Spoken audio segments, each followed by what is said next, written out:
విజయనగరం జిల్లా కేంద్ర గ్రంథాలయంలో సోమవారం గణతంత్ర దినోత్సవ వేడుకలు నిర్వహించారు. గ్రంథాలయ సంస్థ కార్యదర్శి లక్ష్మి జాతీయ పతాకాన్ని ఆవిష్కరించారు. గ్రంథాలయ సిబ్బంది, పాఠకులు పాల్గొని జాతీయ గీతం ఆలపించారు. గణతంత్ర దినోత్సవ ప్రాముఖ్యతపై ప్రసంగాలు ఇచ్చారు. దేశభక్తి భావాన్ని పెంపొందించేలా వేడుకలు ఉత్సాహంగా కొనసాగాయి. మరి ఎంతో గౌరవంగా మరి నిర్వహించుకోవడం జరుగుతుంది.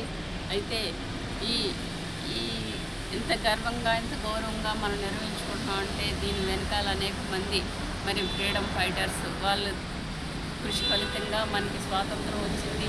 మరి ఆగస్టు 15, 1947లో వచ్చిన తర్వాత మనకి సంపూర్ణ మరి స్వాతంత్రం కానీ మరి ఈ రాజ్యాంగాన్ని మనము మరి ఎంతో మరి గౌరవంగా నిర్వహించుకోవాలంటే మరి ఈ 1950 జనవరి 26 నుంచి కూడా ఈ రాజ్యాంగం అమల్లోకి వచ్చింది.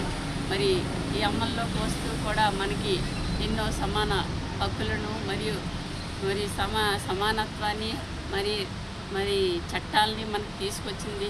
కాబట్టే మనందరం ఇంత స్వేచ్ఛగా కులమత భేదాలు లేకుండా, లింగ భేదాలు లేకుండా మనందరం ఈ యొక్క మరి దేశంలో కానీ మరి సమాజంలో కానీ మరి డిపార్ట్మెంట్స్లో కానీ మనం ఈ విధంగా స్వేచ్ఛగా మనము మన కార్యక్రమాలు నిర్వహించుకుంటున్నాము.